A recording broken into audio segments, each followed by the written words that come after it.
we are back again with another influencer. She's a doctor, she's a mother, and a perfect pick for our campaign. So let's start it. Of course, everybody knows you, but we would like you to give us a formal introduction about yourself. So my name is Rabia. I'm a lifestyle influencer based in the US. I go by the handle of Dr. Cardamom. I have a website, Instagram, and Facebook accounts with the same name. I blog about parenting, relationships, lifestyle overall, healthcare, some recipes, a bit of this and that. Okay. So tell us about your blogging journey. How did you start it? What was your inspiration, and how it came into your mind that you're going to get public and you're going to get, engage with the people? So I started blogging in November 2017. Okay. My account was, my personal account is a different account, and for a while friends would recommend that I should start my own blog or start websites because I was sharing recipes and things like that. And so initially this was a food blog. I started off with some simple recipes that I, grew up making or that I like making. And that's kind of where it started. And over time, I found that I'm much more than a food blog because I'm not the best, the most amazing cook. I mean, I've seen people here that are like fabulous. So like mine was very like, homey, good, heartwarming food, but nothing so extravagant. Plus, I felt that there was so much more to me that I wanted to share. And I've always been more of an open book. So I kind of opened up a little more. I made it into I still kept healthcare away from it. It was more just about my lifestyle. Then I started adding some parenting when I became comfortable with putting my daughter on. And then several months later, I started including some healthcare tips. And then I became Dr. Cardamom. Okay, so basically you changed your Insta handle later on. I did. It was Insta Foodie 786 first, so that became Insta Mama 786. By the way, you are a really good cook. Oh, thank you so much. Thank you very much. Very inspiring. I keep on looking at your stories, at your posts, and those food posts, they're really tempting. So I can assure you are a very good cook.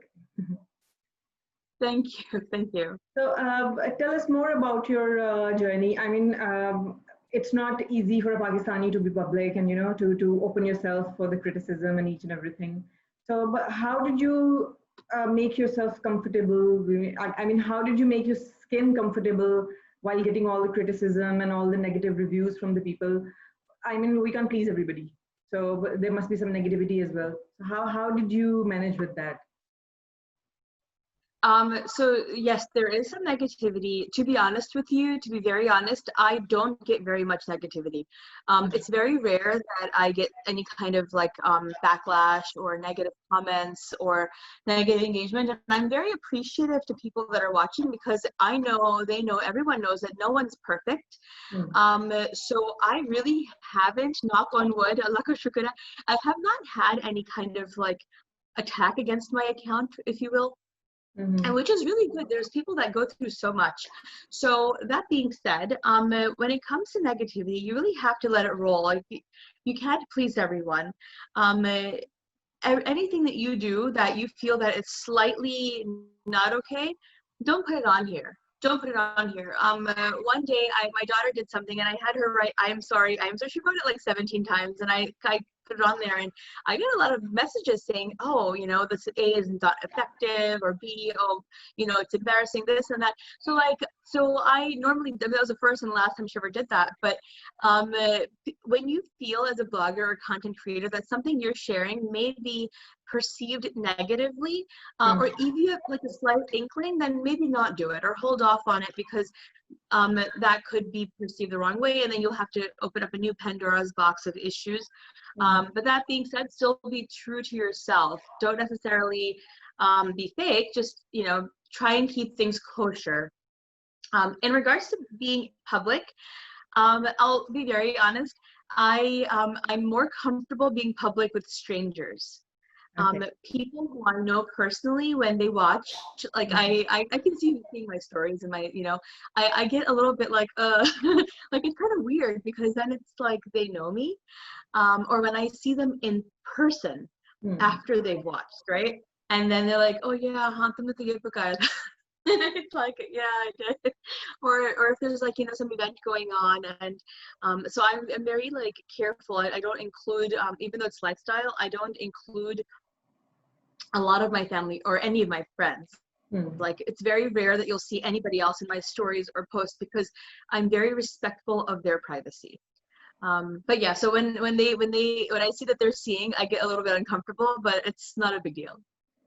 So, what about the support? Did you get your family support for all these things? I mean, but definitely you're a working mom. You're a doctor. That is, one heck of a duty. So, did you get support from your family as well, like your husband, your parents, your siblings? Did you get do you have a proper support system to run this blog? So initially, I didn't ask anybody. My husband and I have a very like, it's like we give each other space, and we're very proud of the space. He has his space, I have my space, and we don't interfere with each other's like hobbies. His hobbies are really just binge watching shows and metal detecting, like weird stuff. Metal detecting, who does that? But like, so he's very respectful of my space. I am of his. Although, I mean, obviously, I'm his wife, and we're Desi, we're Pakistani, and I'm out in public. And he he didn't really oppose being public, um, but he did have and still has a problem with the amount of time this takes. The Okay. amount of time that this takes, because at the end of the day, this takes time, a lot of time. When you're Obviously. doing stories and you have 20 like clips of video recording and you have to put a caption under every single one of them, that takes time. It doesn't just happen in seconds. And I do those captions because many people watch when they're with the video on silent, so they can't understand otherwise.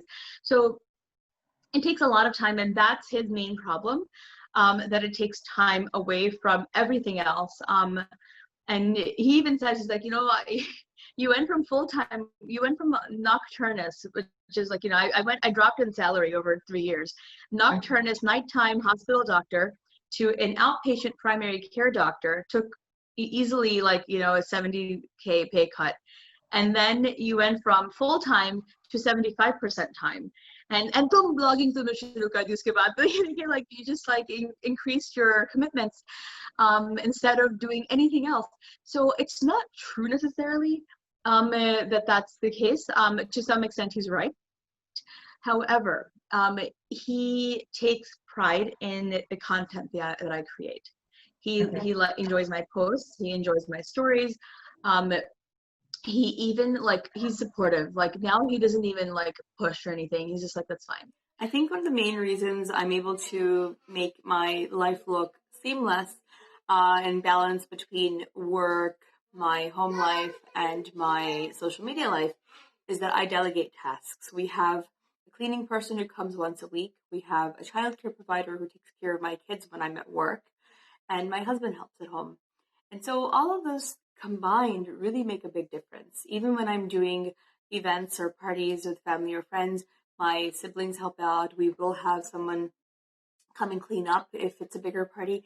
So those things really make a difference. You can't do everything yourself, and you have to really realize that sometimes paying someone to do something for you gives you so much more comfort and peace of mind that things are getting done and you don't have to go home and then, do so many things. How difficult is it for you to generate the content? I mean, you have a versatility in your followers. You have a different kind of followers. How difficult is it for you to generate the content basically? Is it like you just generate whatever you want or whatever you think is right, or you keep your followers in your mind while generating the content? So my followers are here because of who I am. They follow me because they can relate to me. So when I create content, it kind of falls into place with my followers anyway. Generally speaking, my content is more like parenting, relationships, and some healthcare and recipes. That's really the 4 things that I'm doing. In the middle, like if there's, some big event that happens or some kind of, obviously like Eid and Ramadan come, and so then Islamic content kind of starts coming into, or how I'm handling it or managing it on my end, or how it fits into our life. So I feel that I don't really have to work very hard to make things relatable to them. That being said, content or ideas, I keep a list. Like I have a notepad on my phone, and when I think of something, I just put it down. So sometimes I'll write a bit, and then when something comes up, like recently we did a post about daughters, how to instill confidence in them. This is something that I was working on for months, and I had it mostly written already. And when somebody invited me to do this with them, I just pulled that up, and I had a photo already too that I had of her, and I just put that, I made some revisions, and I went ahead and posted it. So I feel that if you're a little bit proactive, and when you think of something, just jot it down and start throwing some ideas in there. Make a skeleton of your idea, and then when the time comes to post it, you'll be able to fill in the blanks really easily. Okay, that's great. Okay, this is one of my favorite questions. How difficult is it for you to manage 2 jobs at a time? I mean, for me, I think blogging is a full-time job as well. You have to think about the content. You have to, you have to give proper time to your blogging. So how difficult is it for you to manage your physician job and your blogging as well? So I am more punctual and productive when I'm actually doing both jobs. I was away for maternity leave for 12 weeks, and I didn't do actual my job, but I was managing the house and doing my Instagram. Of course, by the way, it's 3 jobs, right? Your work, your home, and then your Instagram. So I found that like I wasn't as productive. I was still getting all my stuff done, but for me to be most productive, I have to be at my regular job, because that gets me to wake up early, and I get to wake up early, get my job done, and it gets me dressed, it gets me ready, and I find that I'm more productive that way. So that being said, I don't know, I'm able to manage it. It's not that difficult. But the priority list is my home, work, and then Instagram. So if at all, Instagram gets dropped off by list. Like last weekend for Eid, I took 3 days off. I just dropped it off completely. Because to be honest, your family and your personal life is very important, and to maintain that equilibrium somehow between that life and this hobby of mine, it's necessary to give it priority. Okay, that's great. So what kind of response do you get normally for your stories, for your posts, for the content that you are putting on your blog? What kind of response do you get from your followers? I mean, are they more demanding? They're understanding? Because we have been speaking to some other bloggers as well, and they had been telling us that their followers are very demanding. I mean, sometimes if they don't respond on time, they unfollow, or they might get offensive that you're not responding on time. So do you face such issues as well? They haven't. It's possible that the other people that you've spoken with, maybe they have much higher following, or their stories are more active. I'm not sure what people are asking that needs a response right away. But I get messages, and I tend to respond pretty quickly. Sometimes some slip, like I open it at 7 o'clock in the morning and I close it and then I forget. I completely forget, and then I'm like, oh my gosh, I can't believe I did that, because they get buried underneath other messages. Then there's of course different folders. There's the folder of the unknown messenger, like someone who you don't know, and I think that's where yours first came. And I kind of periodically go through that list, and I don't open them all right away. Like some just don't apply. I think somebody asked what kind of television I have, and I still haven't gotten back to it because I keep forgetting to look and see what brand. I don't even know what brand it is. So, things like that. Some healthcare related questions when people are asking for advice, I don't open them right away. And when I do, eventually, I do tell them that, you have to go to your doctor. Whatever I give on the public, that's one thing, but anything that's more specific, I'm not able to help you with. So I don't open all of them right away. And So, but I haven't had any kind of problem. Like no one's complained, and they haven't. I mean, if they've unfollowed, I don't know. I have no idea they unfollowed me. So, how do you see your future in blogging? I mean, where do you see yourself? Gee, I don't know. I think it's a very like healthy thing to do, to write down a 5-year, 10-year life plan overall, right? Life plan, like we do periodically, like, okay, where do I see myself in 5 years or 10 years? With this, I really don't know. I'm in my mid to late 30s. So in 10 years, I'm going to be like in my mid to late 40s. And I don't know what I'm going to be doing at that point. Who will be the follower? It'll probably be the same audience, really, because I can't imagine somebody in their 20s following somebody in her like, mid to late 40s. It'll probably be the same audience that's just going to grow with me. And a lot of influencers talk about this all the time. It's like, first it was MySpace, and then MySpace went away, and then I don't know, Facebook came, and Facebook is more of like, it's not dying. It's just everyone's there, and you're there more for family purposes now. And then everybody who wants to do some kind of influence is there on Instagram. I don't know what the platform in 5 or 10 years will be. Will I be there? I have no idea.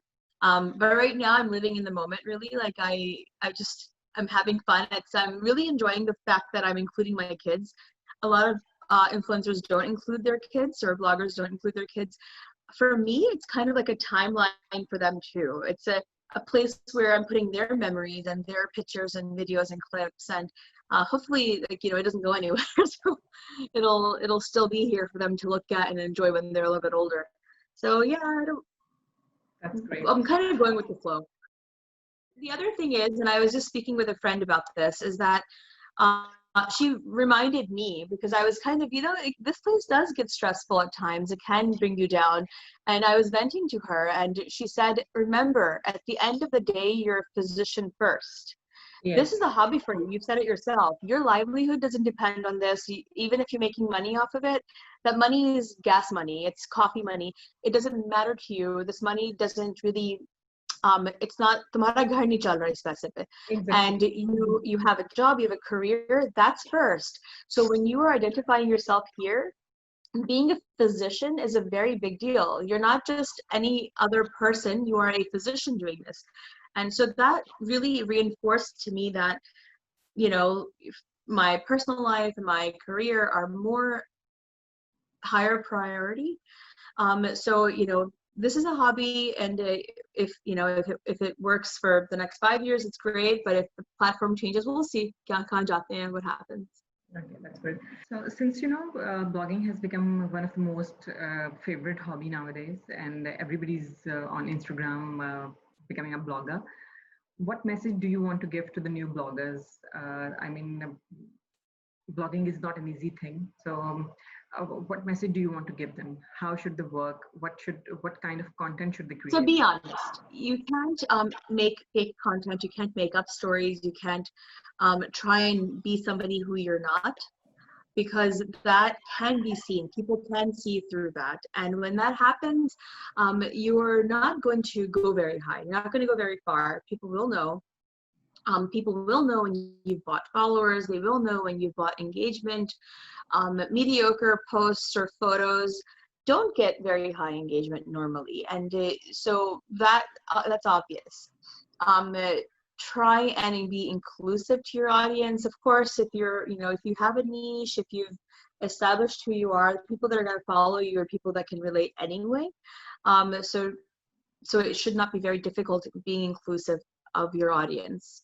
So yeah, mainly I would say don't be fake, don't cheat, don't buy followers, don't buy engagement. That's really it. And if you want to grow organically, there's a learning curve, and it doesn't just happen overnight. My learning curve, it's been almost 3 years, and it takes time to really learn and to grow. Exactly. And then with the time, you keep on changing your stances as well, that what kind of audience do you have and what kind of responses your audience is looking for. Okay, so if we talk about the brands who are collaborating with the influencers, because I, being an agency person, we do bring a lot of influencers on board for the brands as well that works with us. So what kind of normally brands, they do look for the followers, they do look for the engagement. I mean, the number of followers, they do matter. But numbers obviously matter. There are tools out there that brands can use yes, to put in your handle, and they can check your engagement rate. They can check how organic the audience is. They can even tell which countries they're from. yes, And those numbers are not the same as what our Instagram stats show us. The yes, Instagram stats give you certain numbers, but the numbers are actually not the same as what those tools show. Those tools are, I would say, they're pretty accurate. Because they can, I guess they can tell how organic, you know, where your audience is from, and how many are bloggers, how many are non-bloggers. And so that's one way.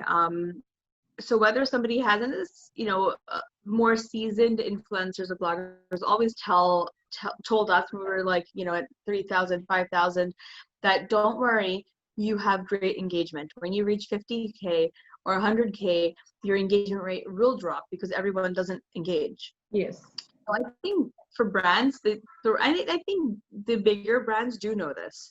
yes, They do know this, they do understand this, and that's why their target usually is the 10 to 50,000 K follower bloggers, because those are the ones that have the highest engagement. yes, yes. That's true, because it's normally 2 to 10% conversion or for the followers and for the engagement as well. Thank you so much, Rabia. It was really a pleasure talking to you, and we wish you good luck for your blog. Thank you so much for having me. I really enjoyed chatting with you. Thank you.